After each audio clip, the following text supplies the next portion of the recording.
Toy. Bakit po? Pawalis naman ako nito. Yan.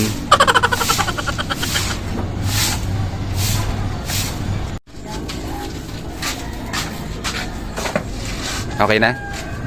Opo. Nice. Salamat. Wait nga lang pala. What? Oh, ito nga pala ang tinapay. Merenda mo. Ano po ito? Thank you po. Wait lang. Opo. Pasang ka na ba? Pauwi na po. Tagasan ka ba? Doon po sa tulay. Dun sa may basurahan. Opo. Malapit sa may basurahan. Opo.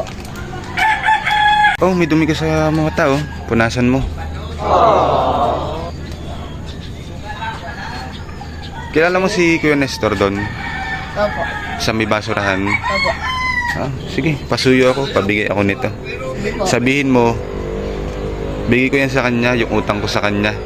Pakibalik na lang pag nakita mo. Opo. Sabi na lang, pinabibigay ko. Ha? Salamat din. Sige. Kuya, ano ito? Yung pinost mo sa Facebook. Paglabas ko ng bahay, may nakita akong batang nakahubad na nagwawalis sa aming tapat. Di ko alam kung tupad member ba siya o trip niya lang ito. Kaya tinanong ko siya kung taga-saan ba siya. Sa tulay. Dun sa may basurahan.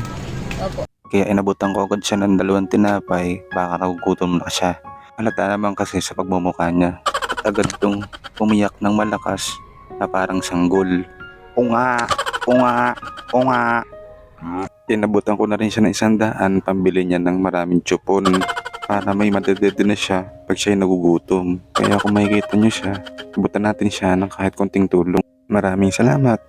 Viral tuloy ako. Kala ng mga tao, pulubi ako. O, ikaw na magbigay sa Winston ko sa yung thank you, gago.